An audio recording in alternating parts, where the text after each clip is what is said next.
There is absolutely no justification, none, for looting. Following the shooting and killing of Daunte Wright at the hands of police in Minnesota, President Joe Biden was asked to give his thoughts, and instead of using the opportunity to educate people on the history of violence from police aimed at black men, he instead turns the conversation towards violent protests. Watch this.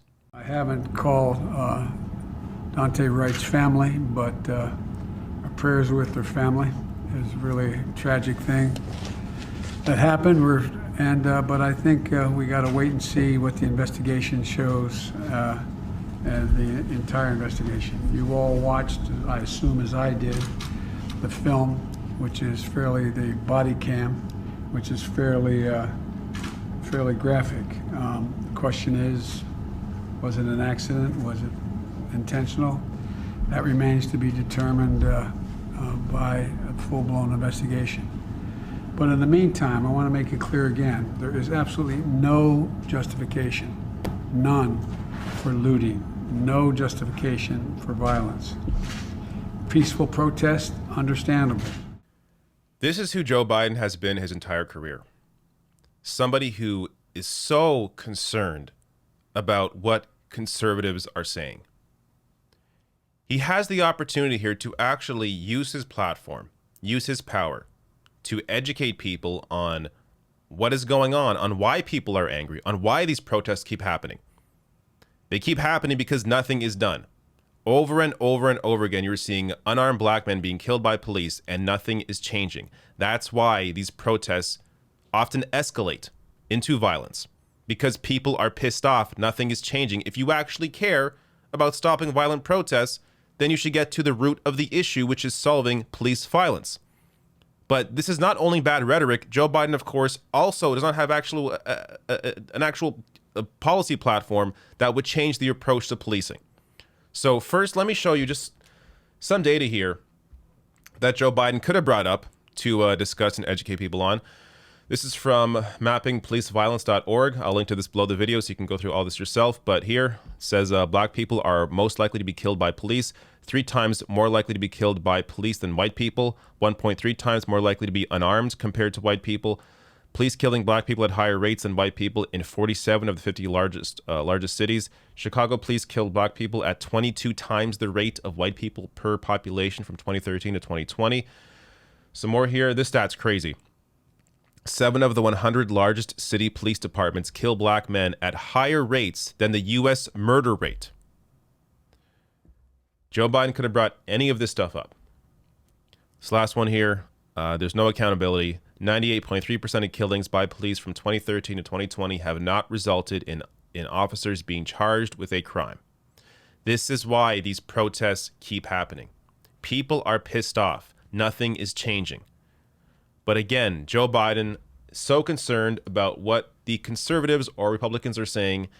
And here's another example of that. So this is from 1994. Joe Biden here on the House of the Senate, or on the House of the Senate, on the floor of the Senate, trying to sell his crime bill. And look at the kind of rhetoric he is using here.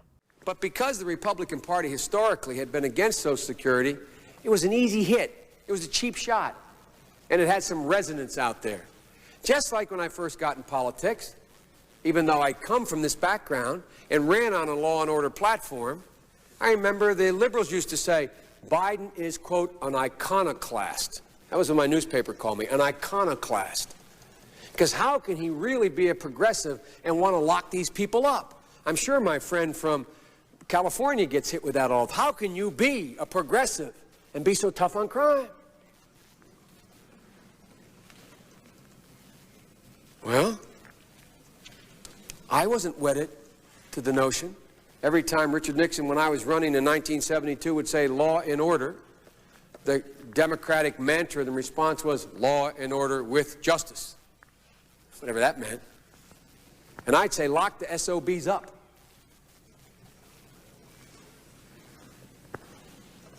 Well, just as it is no longer legitimate to say the Republican Party is against, as a matter of course, Social Security, the Republicans are finding out it's no longer legitimate to say the Democrats are soft on crime.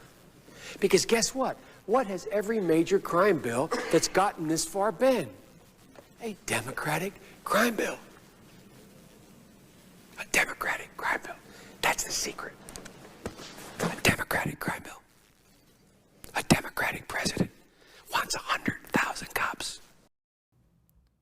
Just disgusting. These comments are indistinguishable from a Republican. If it weren't for the fact that he brought up so many times that he's a Democrat, this would seem like a Republican talking about crime.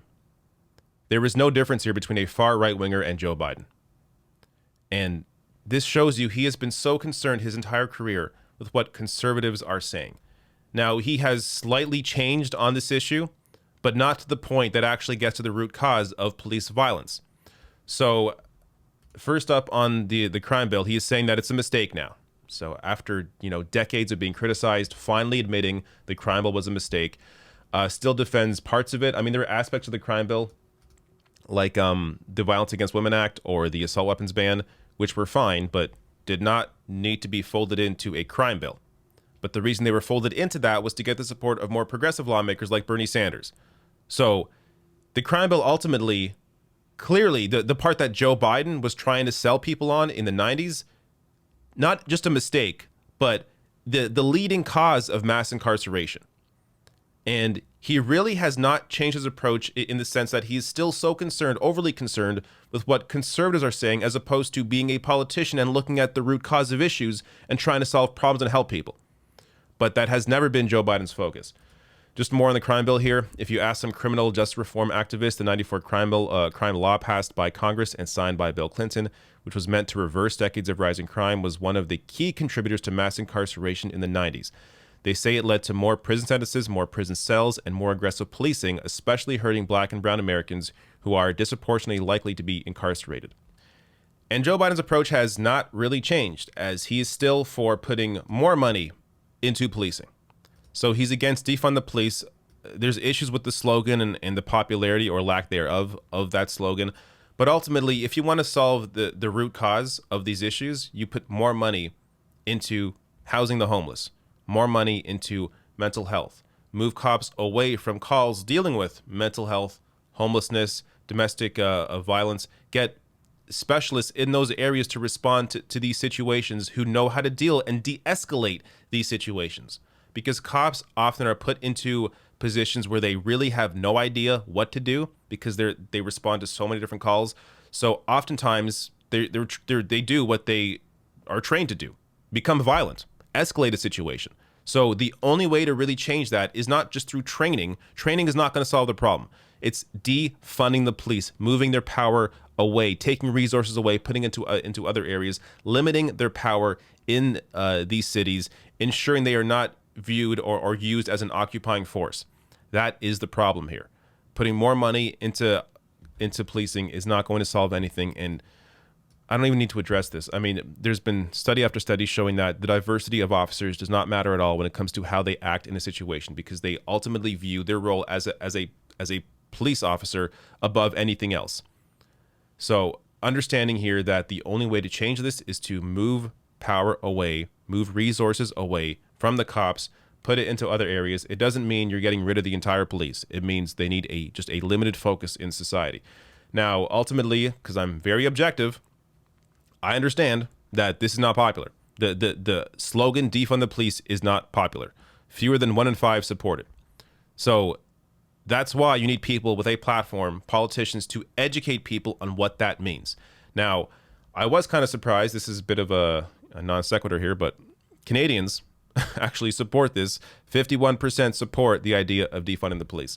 I'm not sure why there is such a difference here. Maybe the way the question was asked, maybe Canadians just more educated on the issue, maybe the timing of the poll compared to the other one, whatever it was, Canadians appear more open to the idea.